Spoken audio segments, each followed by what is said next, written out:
Hey everyone, it's Will, Gamer Dad, with another video for you. So now that Tsukiha's Manifest weapon is out, I'm going to do a new review of her 5-star abilities and gameplay. I'll leave a link below of the old review before Manifest. Now the most important question of all is she hot or not? Oh yeah, like I said, Flaming Sword, Fire User, hot. Alright, so again, her VC hasn't changed. Still slash and fire resistance debuff 25% for one turn. So pretty useful for VC setup if you're going to use her over other VC setters.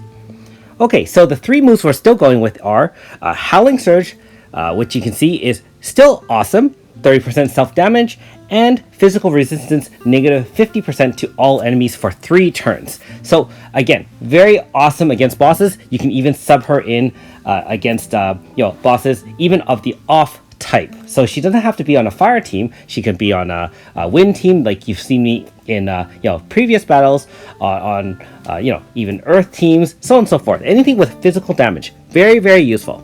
Now the damage to herself isn't as significant back then. However, it's a little bit more now, and I'll explain why later. Scalding Serenade is one of the 2 moves boosted by the Manifest weapon. So before, it was just fire type resistance minus 30% stackable for 3 turns. Of course, MP usage has been decreased for the 2 Manifest weapon moves. As well, she now boosts fire type of all your party members to damage by 30%. So actually, she is very useful now as a fire team support for your DPS. I would say that being that she doesn't even have to use a VC, like for example AS Renri, is very, very useful. And like I said, you can just do it straight out and applies fire debuff resistance at the same time, stackable up to 3 times or 60%. Now, Kojigated Deluge is the other move we're using now. Before, we used to use Unburdened Embers, and I'll touch on that shortly. But now, not only does it do XL slash to all enemies and recovers HP, she does increased damage when her HP is above 80%, and increased critical damage, depending of the critical hits. And I'll demonstrate that when we fight some mobs later on in this video. So, like I said earlier, Howling Surge before dealing 30% damage wasn't a big deal because honestly, no move was enhanced by HP levels.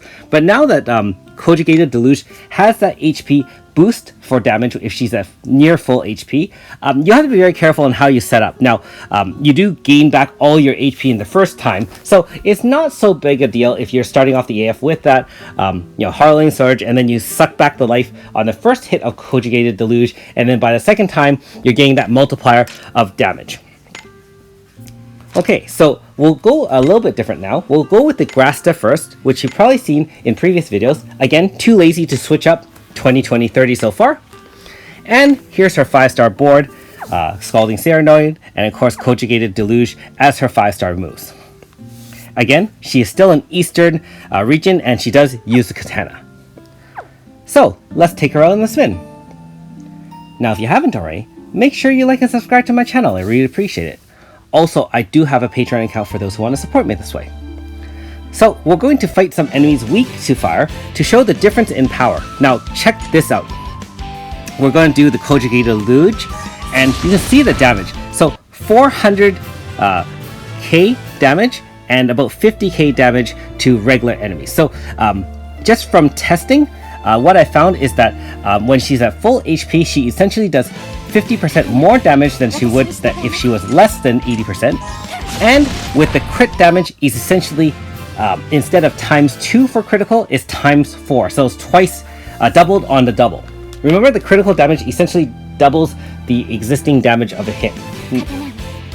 Okay, so let's take some damage and see the difference so I can demonstrate the 50% increase in damage when you are at full. Remember that we're hitting that the white dude, the Chirui, I guess, for about 50k when she was at full. And you can see that she was only hitting for about 33k, which is about 1/3 less, or like I said, 33k times 1.5 is approximately 4950k. Okay, so let's demonstrate some of the stacking debuffs against Serene.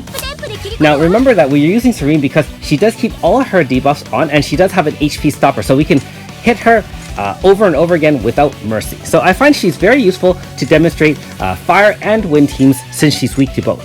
Now for early players who haven't taken down Serene yet for her encounter, you might have a little bit of trouble here, but I did find she was relatively straightforward, kind of like a zombie. And we're going to take this down. We're going to use Slash Stone with Radius, and we're just going to do some setups here. So you can see I did apply using Scalding Serenade, and if you're wondering why I used that to set up, remember that it applies plus 30% fire damage to all fire users here. Okay, so watch with the crit. Now she's at full life. We get guaranteed crits from AS Renry, 3 million damage from a single hit, and let's do that again. 4 million damage, 3.97. So with crit and boosts and other debuffs, it's an insane amount of damage. Single hit, 4 million. And I mean, of course, the rest of the team is still pulling their weight. 35 million damage in just a half bar AF. Pretty insane. I will say here that based on some of my testing and battle damage analysis, she is pretty useful on her own in terms of dealing damage. But keep in mind that although she does have some support use in terms of giving everyone else plus 30% fire damage, she doesn't boost any speed, and most fire teams I find are a little bit slow, being that most of them run around 200-ish speed. Now, with AS Renry, she is actually pretty fast, but even with her VC, it only boosts her own speed by 30-something%. And remember that I don't use AS Kane because I don't have her yet, but she is also a very fast user. So if you use those two people on your team, and even Xion with Manifest, you can get more rounds of AF hits in to help kind of carry the AF team. So let's try beating up on the punching bag here. And let's try our best to get as many stacks of debuffs and boosts on your team in order to damage the enemy beyond all measure. Now, of course, in Japan, they can do 1 billion damage, or 9 nines in a row. However, our team is not quite as powerful, so let's take a look and see what we can do. Note that I'm going to try to apply multiple physical debuffs using Lava Impact from Manifest Yuen, and she can stack that 3 times. Now, if you need some 5-star reviews and you haven't caught some of those videos yet, first of all, I do have a playlist of a lot of 5-star review videos, and I did try to review a lot of the characters, including Manifest Xion, Manifest Yuen, and so on and so forth. Okay, so 2 turns left, so by the next turn we're going to have to activate our AF. So we're going to rotate back in AS Renry. If you're wondering why I had mana there, because the Crown Agayet helps boost all int, power, and speed of your party members by 35%. It really does help mitigate any sort of weakness in terms of the fire team being a little bit slow. And although AS Renry didn't get a boost, she boosts herself power and fire damage, and of course speed for herself, so she's pretty fast on her own.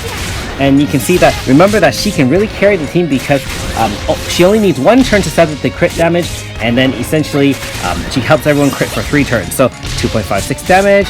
You can see Yuen is a beast, damaging amazing amounts. 1.2 times 2. And there you go. Again and again and again. So 1.4 times 2. And we see the not very common AF finisher of the glasses. So I actually haven't checked this one out yet. It's pretty funny and a little bit hilarious, but yeah, perfect for a fire team with the sunlight blazing down on the enemy, and did a total of 40 million damage with our AF. I actually think that I can manage it a little bit more with my Earth DPS team or slash DPS team, but hey, not too bad. And I will say that fire, I think, is a very useful element to have because a lot of enemies are weak to fire. So in conclusion, Tsukiha with Manifest is actually pretty good, still has some supportive roles, still can deal out a decent amount of damage. Now, she has been a little bit power crept, but I'm still glad to have her on my team. Thanks for watching! We'll see you next time.